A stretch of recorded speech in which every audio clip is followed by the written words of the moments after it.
So today, I went from this, the old Trailblazer T-shifter, to this. Right? Alright, cool.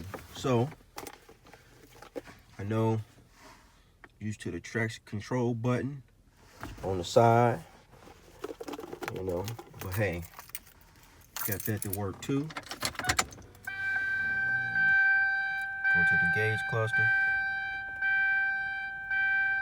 traction control on, traction control off, traction control on, traction control off.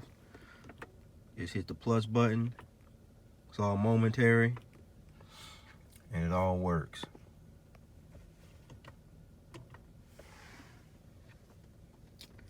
And it looks like 2020.